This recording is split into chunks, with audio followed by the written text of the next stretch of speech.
Come with me to a magical place where being labeled the pork queen is a compliment, where being nice is just a way of life, and where all leaders of the free world must pass through. Welcome to Iowa. Whether you're a current Iowan, an Iowa expat, or an Iowan at heart, this show is for you. This is the Iowa Podcast. Real Iowans, real talk, no drama. From the Brady Dental Care Studio, I'm Justin Brady, and did you know that Iowa takes a pretty good chunk of agri-tourism money? I actually didn't know that, but it's agri-tourism. It's a little shocking. This is what we're talking about today, the growth, Iowa's role in this, but it's big time business. It's surprising to me. And so who better to talk about this than Kara Grupp, the operator of Three Pines Farm out of Cedar Falls. Kara, thank you for coming on the Iowa Podcast. I appreciate it. Well, thank you so much for having me. I'm happy to be here. You guys are doing some exciting stuff in agritourism. Maybe, if we're lucky, we'll hear some goats in the background today, everybody. But it's very possible. Kara was warning me. She's like, well, I just fed them, but there might be a little bleeding in the background. So that'd be kind of funny if that happened. But everybody, we make it a habit here on the Iowa Podcast to bring you incredible Iowans every week with information that is off your radar or information you need to know about. So if you like that idea, go to iowapodcast.com and right there, click on the Iowa Podcast. You're going to see the Iowa Manufacturing Podcast there. You're going to see the Iowa Ag Podcast. But click on the Iowa Podcast, and there, right there in front of your face, is every podcast subscription badge you could imagine. Apple Podcasts, Spotify, Google Podcasts, those are some of the big ones. If you just click on it, it goes right to the show, hit subscribe, and an angel will get its wings. I have that on good authority. So, Kara, thank you so much for coming on the show. Let's start broadly, and then we'll narrow down and kind of explore a little bit with you. But first, and this is, I don't know if you know this or not, you probably do, but the global agritourism market size is $70 billion in 2019 and is projected to reach $117 billion in 2027. Now that's global. Now in the U.S., agritourism income grew by 67% over 10 years. In 2017, 28,575 farms offered agritourism, amounting to almost $1 billion in sales. And in 2017, direct-to-consumer sales brought in $2.8 billion in sales for 130,000 family farms. So are you a part of this trend? I guess so. Yeah, we have been lucky to be part of this growing interest in agriculture and ag tourism. We are a small family farm, and the most important part of the ag tourism piece for us is really the people and getting to know the people within our community, and then also welcome people from across the country and across the world and introduce them to this little slice of Iowa right here. Now, how would you, is there a breakdown at all? I don't know if you have the data, but if you guess, how much agritourism, visitors do you host at Three Pines Farm that are not in Iowa versus in Iowa? That's a great question. I am so not a numbers person. I am very much focused on meeting the people and getting to know the people and really making it an authentic farm experience, and a really warm and welcoming one. I don't want it to feel touristy, but I will say a lot of the people we get are local, but a lot of the local people tend to bring in people in their family or friends that are visiting from afar. So I would say maybe 2/3, 1/3, 2/3 more local to the state and 1/3 from across.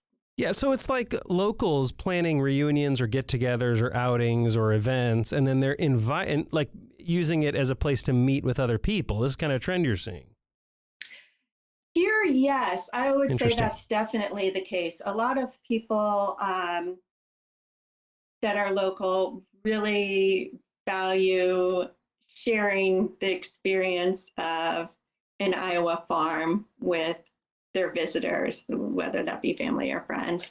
And I'm thankful that we have a unique space that we can really capture the multifaceted nature of an Iowa farm. You know, there's a lot more to an Iowa farm than just, and I shouldn't say just corn and beans, but you know,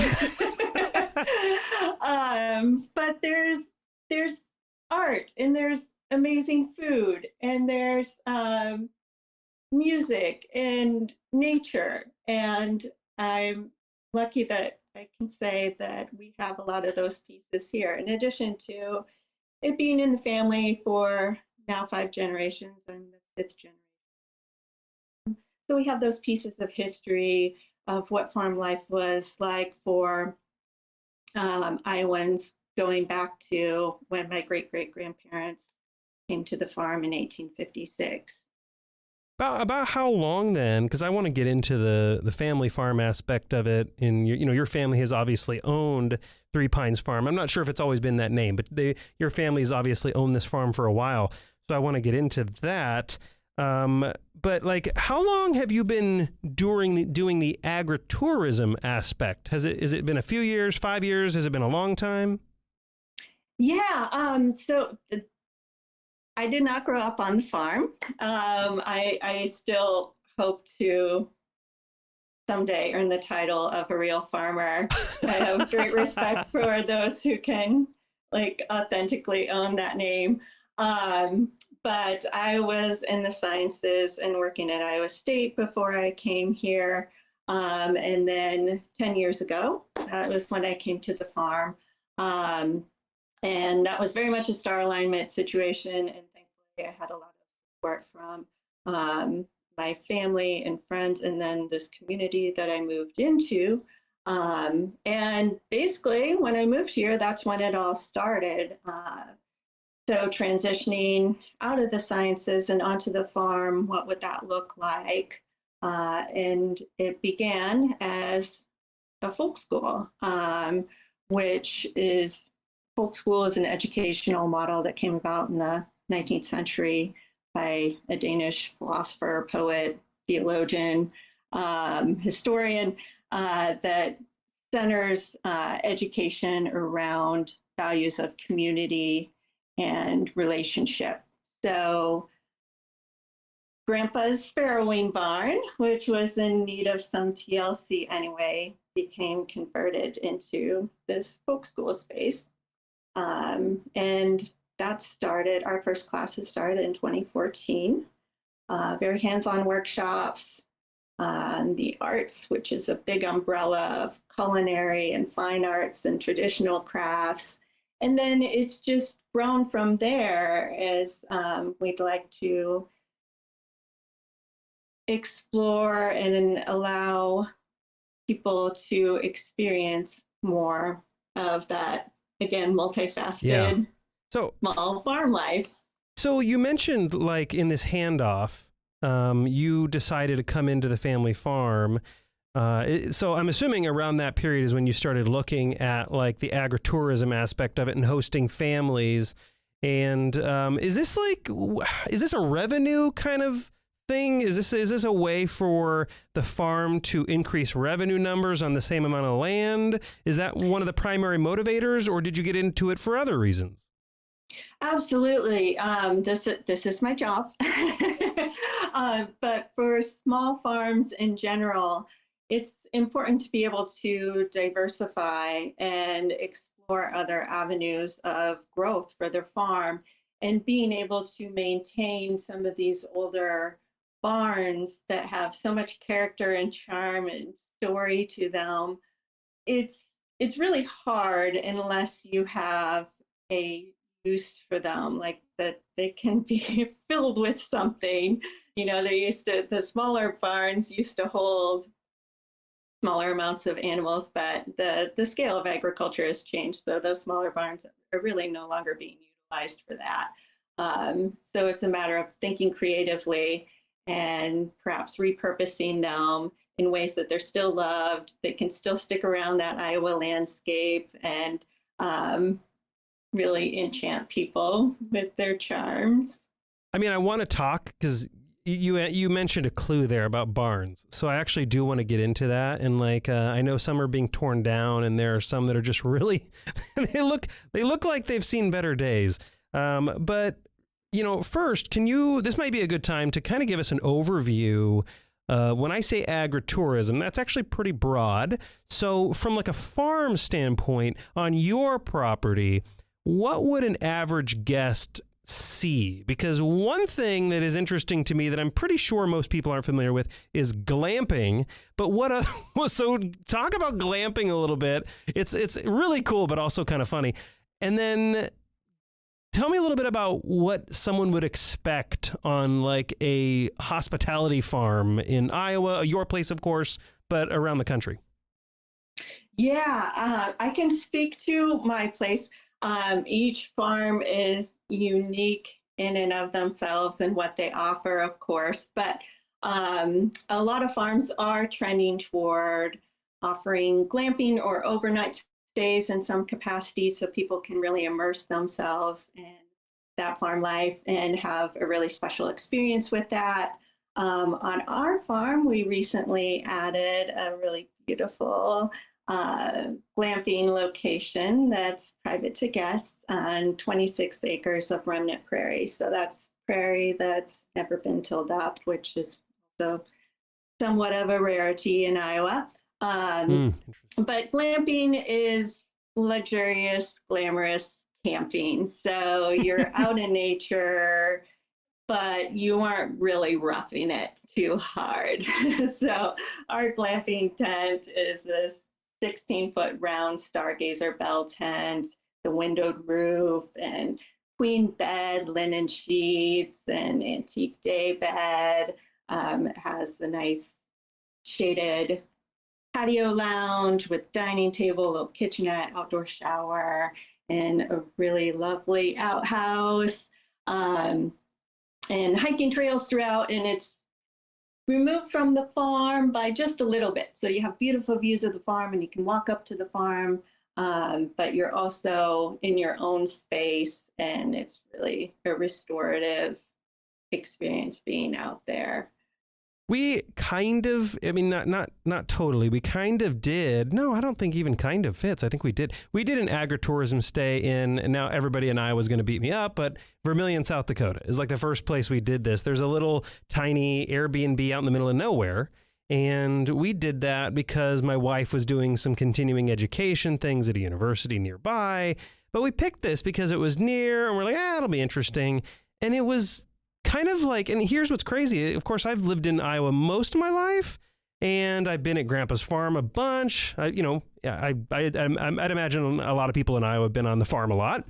And I just never connected, for whatever reason, tourism and a farm. But I was just struck with how serene everything was and how nice it was to not have cars honking and subwoofers driving by my house, which is what I currently experience.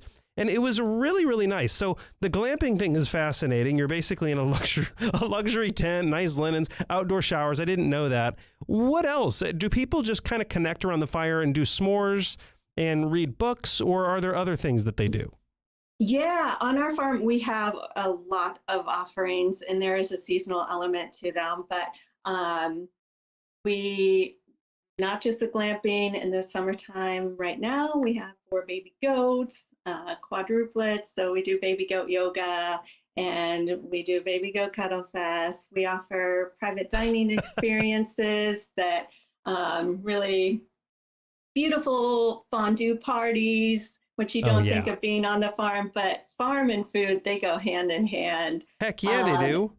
They sure do. And we also do more of a home style, but elevated comfort food, kind of thinking back to maybe what my grandma would have made for farm dinners. But we do feed and field dining experiences. Ooh, that's cool. Are private. So guests get to learn some of the history of the farm, tour around, have a really nice meal, meet the animals, feed the llama, So it's just a really nice experience. Maybe limit the technology for the kids, maybe a little bit. Do you have Xbox Exactly. hookups in these tents? There are Oh no. Oh outlets no. that you can plug in a little solar Really? You gotta be generator, kidding but there's me. no Wi-Fi, Oh my out. gosh, that's so funny. Okay, so is this whole like there's this obvious let me get my thoughts straight. There's this big sustainability push in the last several years. Obviously, like people are being more aware to what farmers do to protect the land. It's always really funny when I hear someone talking like from a coast or a big city about sustainability and they're like lecturing the Midwest on how to do that. And I'm kind of like, yeah, like Iowa farmers have been doing that same thing for a really long time. Maybe you should go visit sometime. We kind of have it figured out. So did this push for sustainability, did this push for farm to table kind of like encourage people to do a glamping or a farm camping experience, you think? Yeah, I sustainability is a very important issue for me Hmm. personally, and I hope that everything we do here carries forward an element of recognizing the value of everything we have. So even our hands-on classes, if you're making a traditional cold process soap, you have so much appreciation for a bar of soap after you've Oh, good gone through point. a class and you've made it yourself.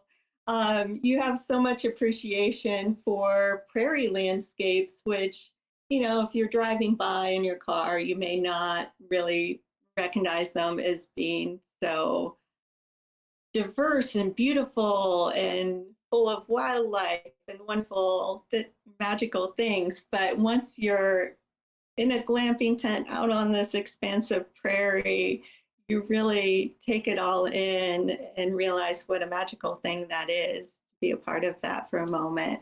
Um, and yeah, and definitely with our foods here, we always strive to keep those local connections with other farmers and build that up as well. I might get back into that a little bit, but I want to talk about what you said earlier about barn loss. Like, is this a problem in Iowa? Or are we seeing a lot of like classic and historic barns being torn down? Because you did put emphasis on like saving that barn on the property. Yeah, and I have my previous generations to thank for that too. Of course, everyone before me has done a very effortful job keeping the barns up. We have a lot of sentimental attachment to them, but yeah, I mean they can be very big, and maintaining any building, especially nowadays, is expensive. So in most of modern agriculture now, it's hard to find a use for them unless they're repurposed in some way, like how we're doing with ag tourism. And it's hard to justify putting, your retirement funds or whatever Yeah, you have in the yeah. bank into a barn if it's not going to be utilized for something. And right now, too, there's also a huge amount of interest in barn wood, that commands a pretty hefty price tag on the resale. So it can be more incentivizing to maybe not keep the barn around and not worry about it falling over and just taking it down and piecing it out. Again, thankfully, I can say that my family has done a great job of keeping them up, and I hope I can do my part in keeping them up too. How you mentioned agriculture change. How has agriculture changed over the last few years? And like, because you mentioned that maybe we don't use barns as much anymore. Like what changes have you seen? Yeah, oh my gosh. And for sure I'm not an expert because I'm still trying to claim title of farmer someday. But I know from my dad and aunt, they grew up on the farm and they would have been kids in the 1940s. Just from their childhood to now, it's been such a rapid drastic change from when my dad and aunt were kids. There were still horses out in the field. Yeah. Wow. Yeah. Farming. And they went to a one-room country schoolhouse too. And now it's, obviously the equipment that's going out in the field is so tech savvy, and the scale of it is mind-boggling to me. But and having that shift in agriculture, it can be hard for beginning farmers to drop right into that. So ag-tourism is also another way for people who are interested in getting into farming. It can give them a source of revenue and diversification and get them into kind of a different definition of farming for themselves to make that workable. I think a lot of people, especially, out that aren't in farming culture, didn't grow up in Iowa or an ag area, they're kind of surprised that like farmers deal with quite a bit of technology. Like there was, automatic, combines long before automatic, like self-driving cars. Yeah, it's amazing what the equipment can do nowadays, and I would have no idea how to operate it. I am so glad that we're out there doing that. How do people find you? Like, because, I think a lot of farmers listening to this from random areas of the state are probably like, okay, this sounds cool and all, but how does anyone find a random farm in Iowa? Like, how did this start? It's just a passion project, excitement? We kind of touched on it earlier, but what was that moment where you were like, I need to do this? I was actually in the lab and thinking about what the future on the farm might look like. And oh, interesting. That's when that all came to be. And it's just grown from there. And I hope people think it's cool. I hope people want to come out. Honestly, it's a lot of word of mouth. I have been very, very, so incredibly grateful for the people who have come out here, prepared to become my new best friend. You and the goats, yeah. Yeah, me and the goats. Because I've just met the most amazing people doing this from all over, and we get to keep in touch, and they come back and they share a word with their family and friends. So that's been really a driving factor, is word of mouth, because we're not on a main street. We are in the country for sure. So it's not like you get a lot of drop-in traffic, people wandering by. Yeah, right. I mean, like, your placement isn't exactly easy in the terms of location, right? You're kind of, you really have to find clever ways to attract people. Yes. And of course, social media is great for that nowadays too. That's been a huge driver in connecting the farm with new audiences and people from all over too. So like, what would someone listening to this that's not in your area, like, what would be your advice then if they wanted to squeeze an additional bit of revenue out of their land and do something agritourism related? I mean, you can say, I don't know, or do you have any advice for them? Oh gosh, I think it's just so important to remain authentic to your own farm and who you are. I think that's a lot of what people connect with here, is that it feels real. We have such a digital pinpoint focus right now in the world, and having something that's just feels like home and feels real and has that authenticity force. That authenticity to it. So I think each farm is so unique and each person is so unique. They would know best what would speak to their exact situation. Yeah, that's actually a really good point because it's not a magic formula that you just, flip a switch and it happens. It's obviously audience, who's the audience and what do they want, but it's obviously like, what's your unique area? Do you have some unique things? Is that the draw? So that's actually really good advice. So what other Iowa like agritourism things do you see across the state? Like what other attractions are there? I think before this call you were talking about like silos and smokestacks and other things. So what other attractions are there around the state that people need to get out into rural Iowa and check out?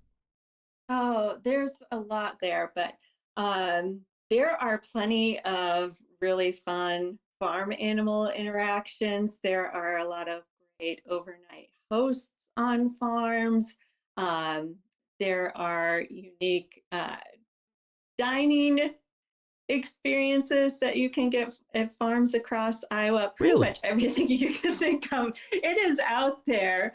Iowans aren't always the best at being boastful about what they're doing, so sometimes you have to dig a little bit to find them. But keep that word of mouth going, and it'll get out there. Yeah, that's actually really good advice. I'm really curious about dining. Like, are you talking restaurants in like smaller towns, or are you actually talking like dining experiences?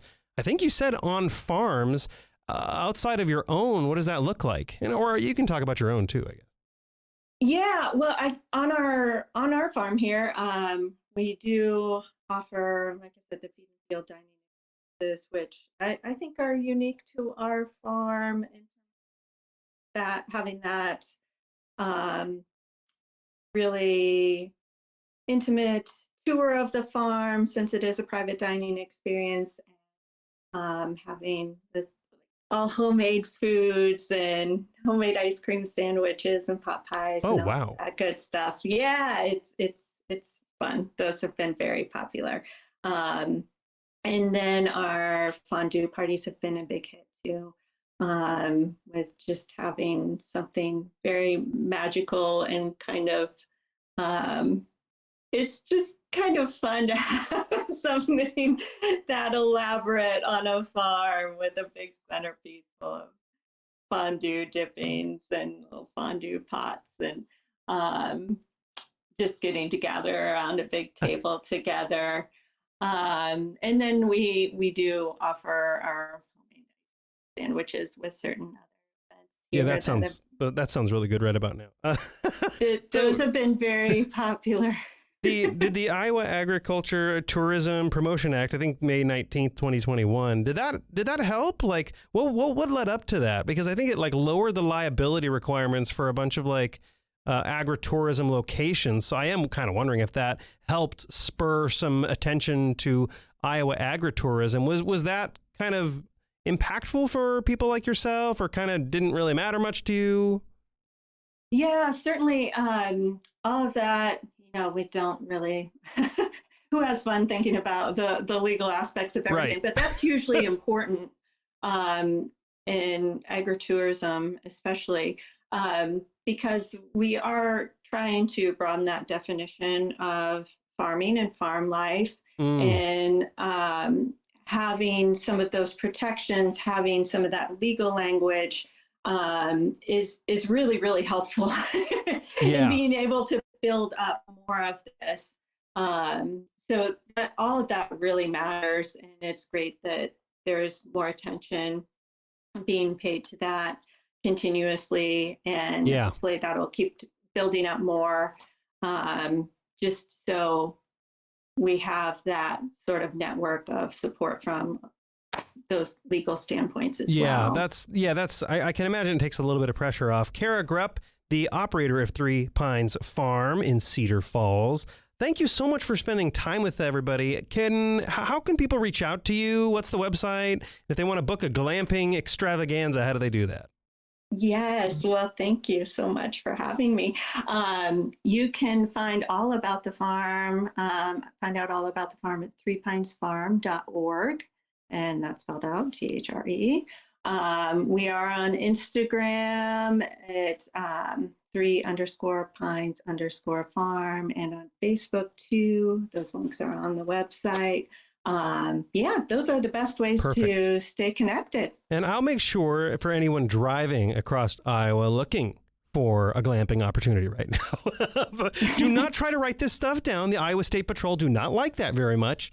So I am going to post all the show notes and links to Three Pines Farm and the Instagram, Facebook, all that stuff.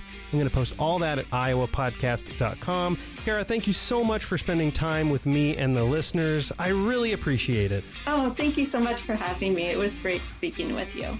And to my fellow Iowans, Iowa expats, and Iowans at heart, thanks for listening and subscribing to the Iowa Podcast.